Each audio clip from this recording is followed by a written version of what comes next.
Hello students, so let's start the new chapter. The name of the chapter is Theory of Demand. It's very important chapter from the viewpoint of microeconomics. But before starting this chapter, I just request you that assume yourself as a consumer. Just think yourself as a consumer or and you are in a market to purchase something. अपने आप को consumer समझिए और ये समझिए कि आप बाज़ार में गए हुए हैं कोई चीज़ खरीदने के लिए. तो तीन चीज़, the very first three thing which arise in our mind is need, want and demand. Three things. Need means those things the absence of which it's not possible to survive. मतलब वो चीज़ें जिनके बिना सर्वाइव करना मुश्किल है, जैसे कि हवा, पानी, रोटी, कपड़ा, ये ऑल दिस थिंग्स. ठीक है, इनके बिना सर्वाइव करना मुश्किल. This are called need, mean necessities. Second is want means desireness means वो चीज़ के विलिंगनेस और इच्छा होना चाहिए. आई हैव द विलिंगनेस और desireness to purchase that commodity but I don't have the purchasing power. That is called want. मैं चाहता हूँ कि मैं एक कार लूँ लेकिन मेरे पास उसके पैसे नहीं है, then it's my want.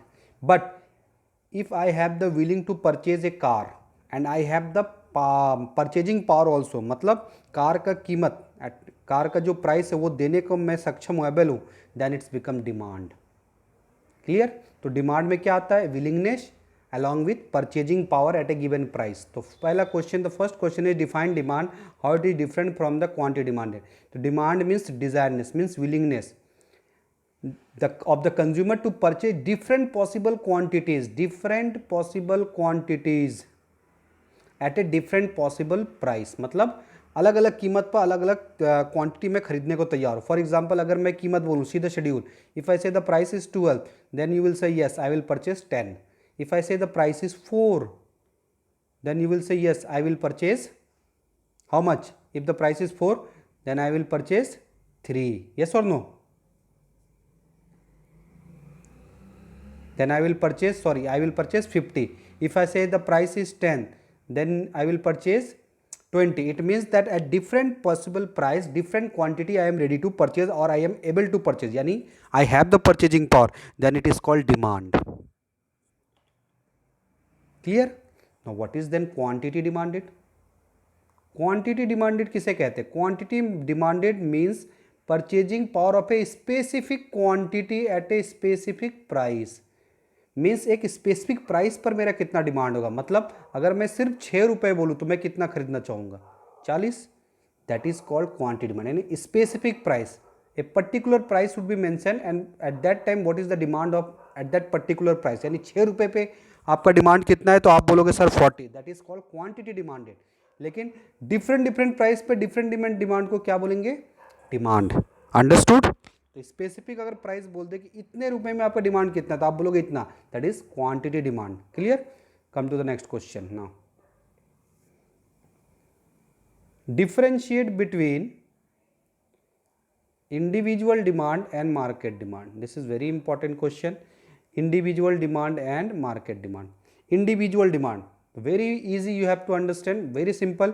Individual demand means a commodity one buyer, means एक बायर एक कमोडिटी को कितने प्राइस में खरीदना चाहता है, कितने डिफरेंट पॉसिबल प्राइस में डिफरेंट क्वांटिटी खरीदना चाहता है एक बायर एक कमोडिटी को. फॉर एग्जांपल आप मार्केट में गए और समोसा खरीदना चाहते हैं, तो आप 10 रुपये में कितना खरीदेंगे, 4 रुपये में कितना खरीदेंगे, 20 रुपये में कितना खरीदेंगे, 50 रुपये में. एक बायर यानी आप कितना खरीदोगे. देन मार्केट डिमांड किसे कहते हैं? मार्केट डिमांड मतलब ऑल बायर, मतलब पूरे मार्केट में जितने बायर है वो उस कमोडिटी मीन समोसे को कितना खरीदेगा, दैट कमोडिटी को पूरे बायर कितना खरीदेगा, that is the market demand. But उसी कमोडिटी को सिर्फ आप कितना खरीदोगे, वन बायर कितना खरीदेगा, that is called individual demand. Clear. I hope you have understood. Individual demands means one commodity को वन बायर कितना खरीदेगा, and market demands means one commodity को ऑल बायर कितना, यानी पूरे बाजार में जितने आदमी वो कितना खरीदेगा. तो according to this, if you go through the schedule, see this is the various price is given over here. Wait, see the price is given and this is demand of A is particular consumer and this is the second consumer B. A का demand दिया हुआ है और B का demand दिया हुआ है. सिर्फ ए को हम कंसीडर करेंगे, then it is called individual demand. Means because there is only one buyer, और सिर्फ बी को करेंगे that is also one consumer, it means individual demand. But अगर दोनों को ऐड करके 4 + 5 अगर ऐड कर दे दैट इज 9, यानी हम टोटल बायर ले रहे हैं, all the buyer, at that time it is called market demand. तो how market demand we will calculate? By calculating all the individual demand by doing the addition, summations. Clear? By doing all the summation we can able to calculate the market demand. Market में जितने लोग हैं सबका demand को और plus कर दे तो हम लोग को क्या मिल जाएगा? Market demand. Clear? Individual demand, तो इंडिविजुअल डिमांड को अगर प्लस कर दे, इस हिसाब से अगर देख रहे हैं तो individual, these are called individual demand curve and this is called market.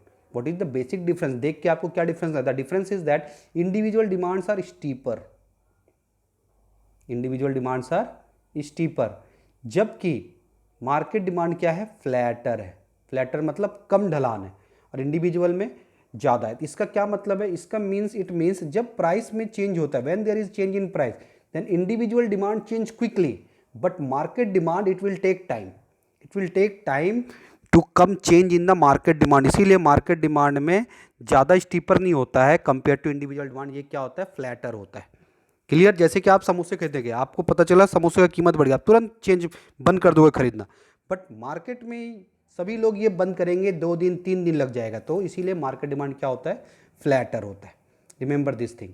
और मार्केट डिमांड कैसे निकालते हैं? सारे इंडिविजुअल डिमांड को ऐड करने से मार्केट डिमांड, इन सबको ऐड कर दो तो मार्केट डिमांड निकल जाएगा। Now come to next question.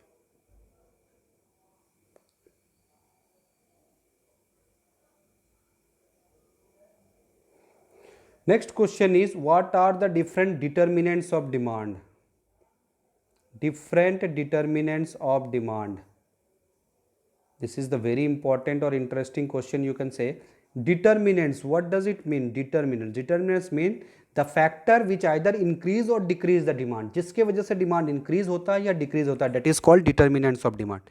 ठीक है? आप बाजार में गए हो सब्जी लेने के लिए, आप क्या कारण हो सकता है कि आप सब्जी ज़्यादा खरीदोगे या कम खरीदोगे? सबसे पहला कारण, जो सबसे पहला डिटरमिनेंट होता है, वो होता है प्राइस ऑफ ओन कमोडिटी, माने उस सब्जी का कीमत। और हम लोग जानते हैं कि there is inverse relationship between price and quantity demanded, yes और नो? अगर सब्जी का कीमत ज़्यादा होगा तो वो चीज़ को डिमांड क्या होगा? कम होगा। तो इस तरह के जहाँ पर इनवर्स रिलेशन हो प्राइस की वजह से, इसको बोलते हैं नेगेटिव प्राइस इफेक्ट। क्या बोलते हैं? Negative price effect. Negative price effect, negative मतलब इनवर्स, प्राइस इफेक्ट मतलब प्राइस की वजह से हो रहा है डिमांड कम, इसीलिए नेगेटिव प्राइस इफेक्ट। क्लियर? तो price of own commodity is the first factor. अब मान लेते हैं प्राइस में कोई चेंज नहीं, फिर भी आप बाजार में गए और सब्जी ज़्यादा या कम खरीदे, तो ये किस पर डिपेंड करता है? सेकंड फैक्टर पे। सेकंड डिटर्मिनेंट कौन है? Income of the consumer. Now what is income of the consumer? One by one I will make you explain. Income of the consumer means अगर कंज्यूमर का इनकम बढ़ता या घटता है तो इसके वजह से भी डिमांड इंक्रीज या डिक्रीज होगा। For example, if the income of the consumer rise, suppose आपके पापा का सैलरी 50,000 था, अब 60,000 हो गया, तो इनकम बढ़ा तो क्या डिमांड बढ़ेगा? Yes, demand will increase. तो इनकम के साथ यहाँ पर कैसा रिलेशन है? डायरेक्ट रिलेशन है, यानी हम क्या बोल सकते हैं? Positive income effect. देखिए पहले क्या था? नेगेटिव था प्राइस के साथ, यहाँ पर क्योंकि ऑपोजिट था, यहाँ पर पॉजिटिव। इनकम के साथ कैसा रिलेशन है? पॉजिटिव। लेकिन यहाँ भी एक क्वेश्चन है, एक यहाँ पर एक क्वेश्चन ये है कि in case of normal good only it's will have positive income effect. Normal goods mean those good which demanded more as the income increases, यानी जैसे इनकम इंक्रीज होता है ऐसे ऐसे गुड्स का डिमांड बढ़ता है, इसे बोलेंगे normal good. But there are certain goods which are called inferior good. Inferior good means those goods whose demand will decrease if the income increase. मतलब यहाँ पर इनकम के साथ कैसा रिलेशन है? नेगेटिव। मतलब इनकम बढ़ने से इंफीरियर गुड का डिमांड कम होता है, इंफीरियर गुड का डिमांड कम होता है, लेकिन इनकम बढ़ने से नॉर्मल गुड का डिमांड ज़्यादा होता है। जैसे कि एग्जांपल है फुल क्रीम मिल्क। इनकम जितना मिले इंक्रीज होगा, we will purchase more and more full cream milk. लेकिन अगर इनकम कम हो तो वी विल परचेज, इनकम ज़्यादा होगा तो हम लोग टोन्ड मिल्क को कम खरीदेंगे। क्यों? क्योंकि इनकम ज़्यादा हो रहा है तो हमारे लिए टोन्ड मिल्क क्या बन जाएगा? इन्फीरियर गुड, इसीलिए इसे इन्फीरियर बोला है। यानी कुछ चीज़ें ऐसा होता है जब हमारा इनकम इंक्रीज होता है तो उन चीज़ों को हम खरीदना कम कर देते हैं, डिमांड कम हो जाता है, because we consider it as inferior good. For example Dalda, जब हमारे पास इनकम कम होता है तो हम डालडा यूज़ करते हैं, लेकिन जैसे जैसे इनकम इंक्रीज हो डालडा को हटा के हम क्या यूज़ करने लगते हैं? घी यूज़ करने लगते हैं। इसका क्या मतलब है कि इनकम बढ़ने से हम लोग डालडा को इन्फीरियर कंसीडर कर लिया और हमारे लिए उस वक्त नॉर्मल गुड कौन बन जाएगा? घी। अंडरस्टूड? तो this comes under income of the consumer.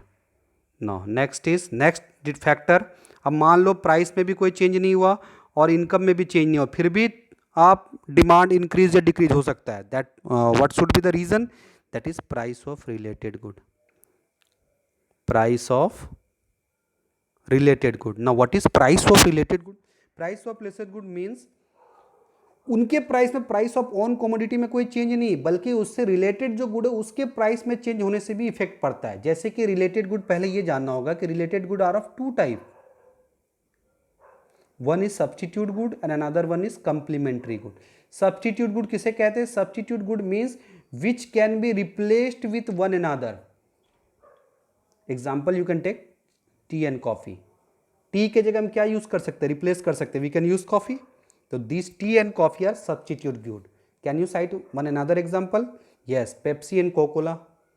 ठीक है, pen, pencil, T shirt, shirt, these are substitute good, means which can be replaced, इसके बदले में दूसरा यूज कर सकते हैं। And another is called complementary good. What is complementary good? Complementary good means which are demanded together, जिसका एक साथ डिमांड हो। अब बोलोगे सर ये कैसा?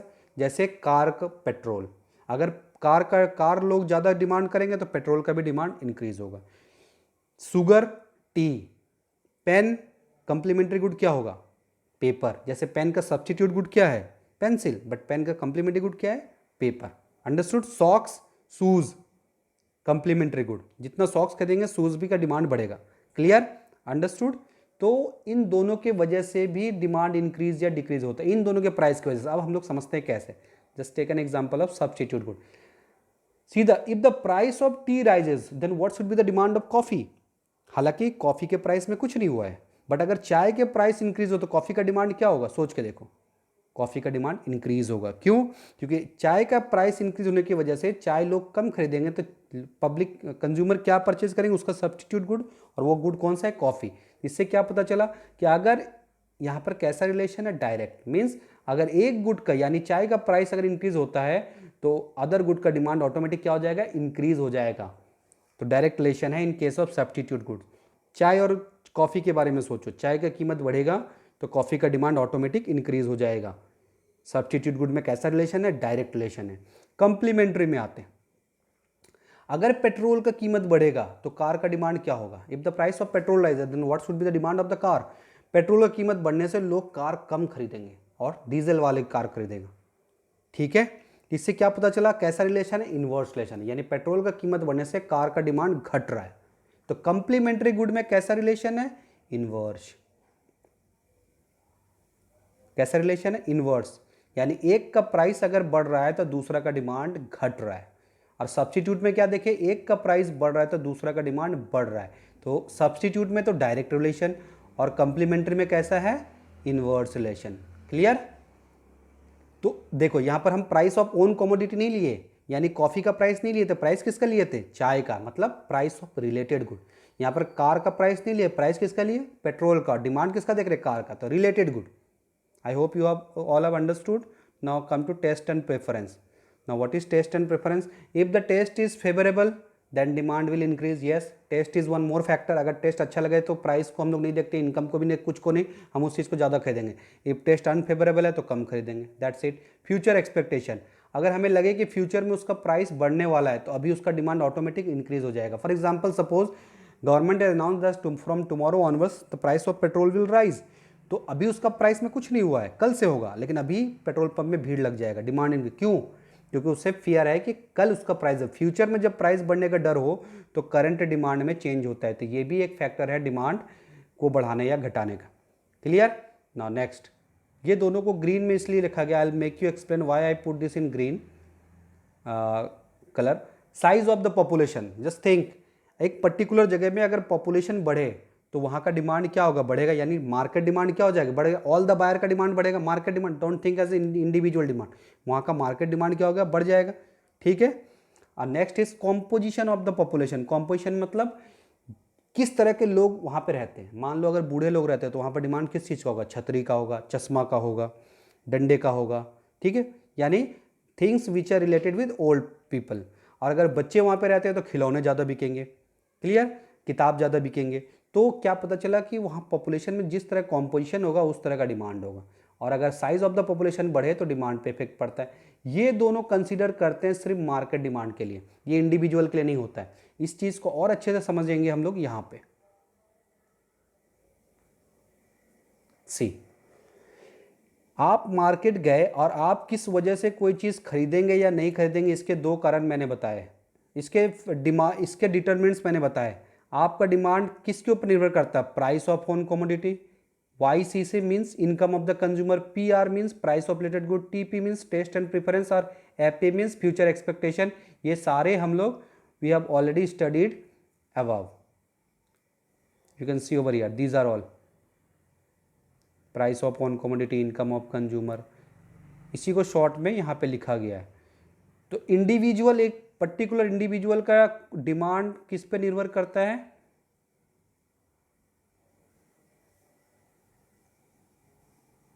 पर्टिकुलर इंडिविजुअल का डिमांड इन सारे डिटर्मिनेंट्स पे निर्भर करता है।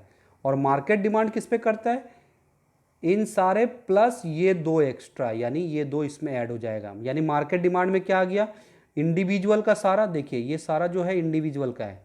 See, all this factors come under market demand and plus this two. अब सोच के देखो, अगर साइज ऑफ पॉपुलेशन बढ़ जाए, suppose if the size of the population of a particular place has increase, तो क्या इंडिविजुअल आपका डिमांड बढ़ जाएगा, नहीं। This too will not effect personal individual demand, this too effect market demand. उस जगह का डिमांड बढ़ जाएगा, उस जगह में उस जो चीज़ बिक रहा है उसका डिमांड बढ़ जाएगा, नॉट इंडिविजुअल। तो so these are the determinant which effect individual demand and these are the determinant which effect market demand, clear. Now why I have written function over here, functions means relation. So individual demand function, what does it show, it shows the relationship between individual demand and its individual determinants. And what is market demand, market demand means demand of all buyer with its determinants. Functions की means होता ही है relation, so you have to just write the relation. If individual बोला तो write down the, you will write, if the question come what is individual demand function, simply write down individual demand function means relationship between individual demand and its determinant. And if come market demand किसे कहते हैं, तो relationship between total buyer demand and its determinant, clear। function जब भी आए just write down relation। तो आप लोग बता सकते हैं कि कैसा रिलेशन है, इंडिविजुअल का सिर्फ देख लेते हैं, मार्केट का आप लोग खुद सोचोगे। तो डिमांड के साथ बताओ प्राइस का कैसा रिलेशन है, इनवर्स। इनकम के कैसा है, अगर नॉर्मल गुड है तो डायरेक्ट, और इन्फीरियर गुड है तो inverse. Price of related good में कैसा है, अगर सब्स्टिट्यूट गुड है तो डायरेक्ट, कंप्लीमेंट्री है तो इनवर्स। टेस्ट एंड प्रेफरेंस में कैसा है, if the taste is favourable then direct, unfavourable indirect. तो these are the relations we have already studied. Now come to the next question, state the law of demand, very important question from this chapter, it's a very important, that's why we'll discuss it in detail. This law is actually given by Professor Marshall, and what does this law says, law says that other thing remaining constant, which can in French we can say ceteris paribus. Ceteris paribus का मतलब ही होता है other thing remaining constant. You can get this question in 1 marks. What does ceteris paribus mean? Simply write down, it means other thing remaining constant.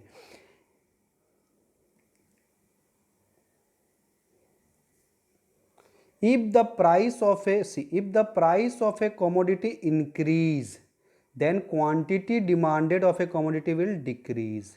मतलब अगर price increase होता है तो demand क्या होगा, डिक्रीज। और price, if the price is decrease then demand will increase. So what type of relation it shows, it shows inverse relation. तो क्या कहता है ये कहता है, देखो अभी हम लोग डिटरमिनेंट जो पढ़े, price of own commodity, income of the consumer, price of related good, taste and preference, size of the population, these are the determinants we have studied. Now, how we will understand? Now, keep other thing constant, means income of the consumer, price of related good, taste and keep other thing constant. Only we will consider price of own commodity. मतलब बाकी determinants को क्या रखना है? Constant. Constant means let's assume that all the other determinants are same. We will take only the price of own commodity. तो price of own commodity के साथ demand का जो रिलेशन होता है वही होता है लॉ ऑफ डिमांड, बाकी के साथ नहीं होता है, अदर फैक्टर के साथ में सिर्फ price of own commodity. Now see, if the price of own commodity increase, मतलब अगर प्राइस किसी चीज, उसी चीज का प्राइस अगर बढ़ता है तो उसका डिमांड घटेगा, और प्राइस अगर घटता है तो उसका डिमांड बढ़ेगा. तो सो what type of relation is so, it shows inverse relation. Simple, हम लोग बहुत इजी, अगर प्राइस घटता है तो डिमांड बढ़ेगा, और अगर प्राइस बढ़ता है, यस और नो, प्राइस देखो 1 2 नीचे से अगर ऊपर करे तो डिमांड नीचे से ऊपर करेंगे तो क्या हो रहा है, घट रहा है. तो shows inverse relationship, that's why demand curve is downward sloping. Downward sloping with negative price effect. Negative, negative मतलब इनवर्स, अब प्राइस की वजह से हो रहा है, इसीलिए ये कैसा बनता है, downward sloping. It's very easy, बस but don't forget to write other thing remaining constant और सेटरस पेरिबस, क्योंकि ये लॉ तभी काम करेगा जब अदर फैक्टर को हम क्या रखेंगे, कांस्टेंट, अदरवाइज ये लॉ काम नहीं करेगा. These are called assumptions. Other thing remaining constant means बाकी चीज़ों को हम क्या assume कर लिए, वो same है. Now come to the next question. Okay, before going to the next question, let's draw a graph. So we will draw a graph of demand curve with the help of this schedule. Let's do it. When the price is 15, demand is 1. So 15, 1 demand.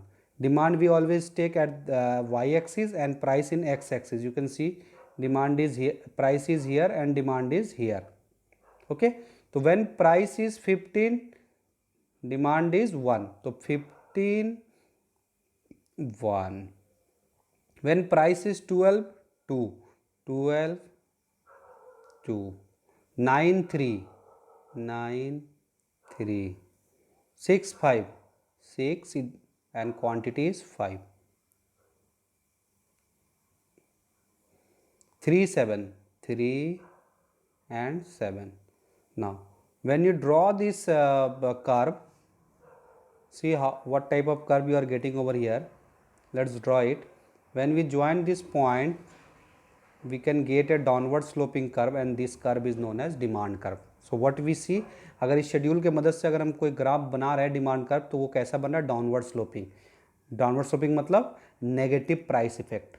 ठीक है, इस तरह से आप graph को draw करके बता सकते हो. Now come to the next question. Exceptions to law of demand. कौन कौन ऐसी चीज़ें हैं जो लॉ ऑफ डिमांड को नहीं मानता है. अभी क्या बताएं, लॉ ऑफ डिमांड लॉ क्यों कहा जाता है, क्योंकि यह हर चीज़ पे लागू है, यानी किसी भी चीज़ का कीमत अगर बढ़ता है तो उसका डिमांड घटेगा. But there are certain exceptions. Exceptions मतलब there are certain goods which price will increase then demand will also increase, और price decrease then demand will also decrease. Then what type of relation it shows, it shows direct relation. Exception कैसा relation दिखाता है, direct. Means price अगर बढ़ेगा तो demand भी बढ़ेगा, यानी ऐसे में डिमांड कर्व क्या बनेगा, अपवर्डाइजिंग. अभी कैसे बनाए थे, डाउनवर्ड स्लोपिंग, बट ऐसे में क्या बनेगा, अपवर्डाइजिंग. ये किस में होता है ये हम लोग समझेंगे.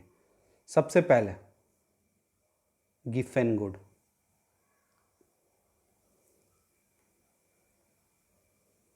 Can you able to see Giffen good.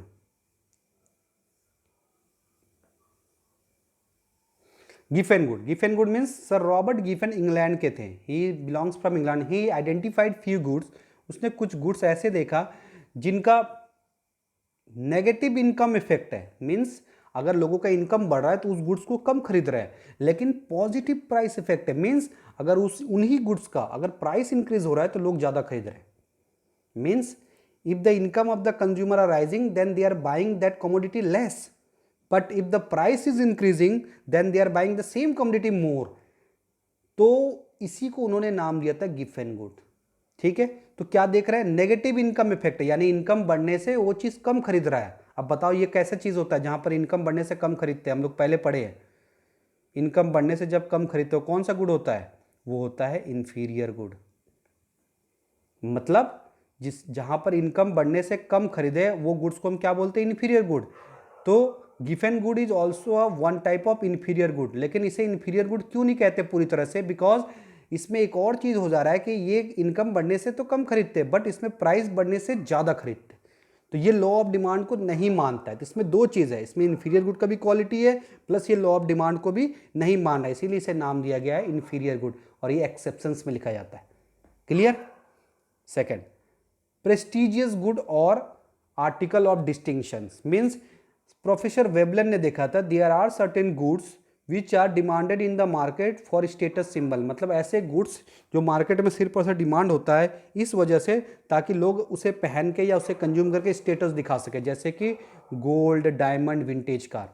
ये सब चीज़ें ऐसे गुड्स हैं जिसका डिमांड तभी होता है जब इसका प्राइस ज़्यादा हो, क्योंकि जब प्राइस ज़्यादा होगा तो लोग ज़्यादा खरीदते इसे ताकि समाज में, सोसाइटी में स्टेटस दिखा सके।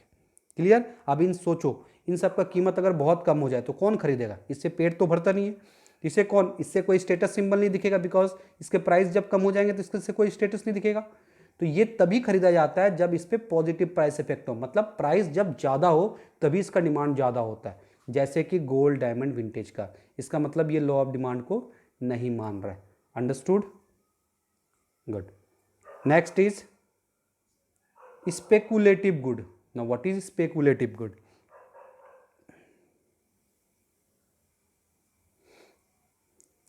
स्पेकुलेटिव गुड किसे कहते हैं? Speculative good means there are certain goods who demand more when its value rises in order to earn more profit, मतलब कुछ गुड्स ऐसे होते हैं जिसका प्राइस बढ़ने से इसका डिमांड भी इंक्रीज हो जाता है। Why? Because people can earn more profit from them. For example, you can better understand from example share. Share का जितना प्राइस बढ़ेगा पीपल, इन्वेस्टर उसे ज़्यादा से ज़्यादा खरीदते हैं ताकि उससे ज़्यादा से ज़्यादा क्या कमा सके, प्रॉफिट कमा सके। तो इसे कहते हैं speculative good. In order to earn profit, when the price rises, people demand purchase more good that more purchase demanded that good more in order to earn more profit. For example, share, अगर share 100 से 500 हो जाए तो लोग ज़्यादा खरीदेंगे ये सोच के कि इसका प्राइस बढ़ेगा तो और प्रॉफिट मिलेगा। Understood? Those are called speculative good. Last one is consumer ignorance. हम लोग जो पढ़ रहे हैं, what we are studying is the things which are not following law of demand, means exceptions to law, जो लॉ ऑफ डिमांड को नहीं मानता है। लॉ ऑफ डिमांड क्या कहता है कि प्राइस बढ़ने से डिमांड घटेगा, बट हम लोग जो पढ़ रहे हैं भी क्या पढ़ रहे हैं कि प्राइस बढ़ने से भी डिमांड बढ़ रहा है, यानी exceptions. Remember now consumer ignorance. Sometime consumer जज quality of product by its price. It means high price good demand ज़्यादा खरीदेगा। इसका मतलब है कभी कभी कुछ ग्राहक, जैसे फॉर एग्जाम्पल से आप लोग समझ में आएगा, जैसे कि अगर बोला भाई साहब ये कितने का है, तो बोला 40 रुपये और ये दूसरे वाला 50 वाली दे दो। बिकॉज उसने क्या जज किया, कंज्यूमर जज किया कि 50 जो है जिसका कीमत ज़्यादा है उसका क्वालिटी अच्छा होगा। तो कभी कभी कंज्यूमर क्या करता है, प्राइस को क्वालिटी के साथ जज करता है कि ज़्यादा प्राइस मीन्स अच्छा क्वालिटी, तो उस चीज़ का डिमांड बढ़ जाता है। क्यों? क्योंकि प्राइस ज़्यादा होने से कंज्यूमर क्या ज्यूम करता है कि उसका क्वालिटी भी अच्छा होगा, इसीलिए उसको ज़्यादा खरीदता है। क्लियर? तो ये भी लॉ ऑफ डिमांड को नहीं मान रहा है। I hope you all have understood what are the exceptions to law of demand. Now come to the next question, and this one is very important question, that is why demand curve is downward sloping. Why demand curve is downward sloping? If I ask you why demand curve is downward sloping, you simply answer because there is inverse relation between price and quantity demanded. Price और demand में कैसा relation है? Inverse होने की वजह से sir अगर price बढ़े तो डिमांड घटता है, जिसकी वजह से डाउनवर्ड स्लोपिंग होता है। लेकिन मेरा सवाल वो नहीं, द क्वेश्चन इज क्यों प्राइस बढ़ने से डिमांड घटता है? सोच के देखो, या क्यों प्राइस घटने से डिमांड बढ़ता है। इफ़ यू आर इन सब्जी मंडी और आपको पता चला प्राइस कम है तो क्यों तुम वो ज़्यादा खरीदने लगते हो? क्यों? इसके 5 कारण हैं। Example one by one I am explaining. पहला कारण है law of diminishing marginality. Means earlier chapter में we have already studies that consumer will be the equilibrium at the point where MUX is equal to PX, जहां पर होगा in case of single commodity. I told you MUX is equal to PX, जहां होगा वही होगा consumer equilibrium. और जैसे ही आप सब्जी मंडी में जाते हैं and you heard that the price is low, अगर उस चीज़ की कीमत कम है, इसका मतलब आपको उससे MUX क्या मिलने लगा? ज़्यादा। यानी सेटिस्फेक्शन क्या मिलने लगा, ज़्यादा। अब सेटिस्फेक्शन जैसे ही ज़्यादा मिलेगा, you will start consuming more of that commodity, आप उसको ज़्यादा कंज्यूम करने लगोगे। वाई? क्योंकि उससे आपको सेटिस्फेक्शन क्या मिल रहा है, ज़्यादा। और आप तब तक उसको खरीदोगे जब तक फिर से ये दोनों क्या ना हो जाए, इक्वल। तो सिंपल भाषा में प्राइस घटने से क्यों कोई चीज़ ज़्यादा खरीदता है, क्योंकि उससे सेटिस्फेक्शन क्या मिलने लगता है, ज़्यादा। और जैसे ही सेटिस्फेक्शन ज़्यादा मिलता है, मैं उस चीज़ को ज़्यादा खरीदने लगता हूँ, और ज़्यादा खरीदने से उससे सेटिस्फेक्शन धीरे धीरे क्या होने लगता है, कम। ये क्यों होता है, due to law of diminishing marginal, as you all know, कि एक चीज़ को अगर बार बार परचेज करेंगे या कंज्यूम करेंगे, उससे सेटिस्फेक्शन घटने लगेगा। तो पहले तो सेटिस्फेक्शन ज़्यादा मिल रहा था प्राइस कम होने की वजह से, अब उस चीज़ को खरीदना स्टार्ट कर दिया तो और सेटिस्फेक्शन घटने लगेगा, और एक टाइम आएगा जब ये दोनों क्या हो जाएगा, इक्वल, और उतना ही खरीदेंगे जहाँ पर इक्वल हो जाएगा। अंडरस्टूड? तो सेटिस्फेक्शन के वजह से प्राइस और डिमांड में इन्वर्स रिलेशन होता है, जिसकी वजह से डिमांड कर्व क्या होता है, डाउनवर्ड स्लोपिंग। एक लाइन में अगर बोले कि अगर प्राइस घटता है तो हमें सेटिस्फेक्शन ज़्यादा मिलता है, और सेटिस्फेक्शन ज़्यादा मिलता है तो हम उस चीज़ को ज़्यादा खरीदते हैं, इसी वजह से डिमांड क्या होता है, ज़्यादा। क्लियर?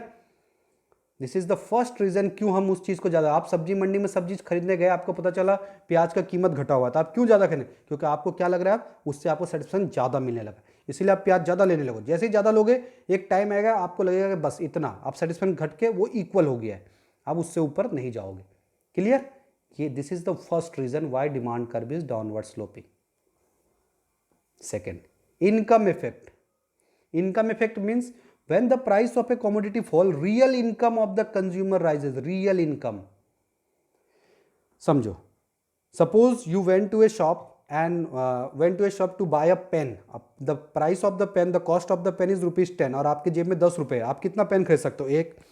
बट शॉपकीपर ने कहा ये पेन 5 रुपए का, तो आप कितना खरीद सकते हो, 2। तो क्या आपका इनकम बढ़ा है, नहीं, आपका रियल इनकम बढ़ा है। यो रियल इनकम बढ़ गया। Real income means purchasing power.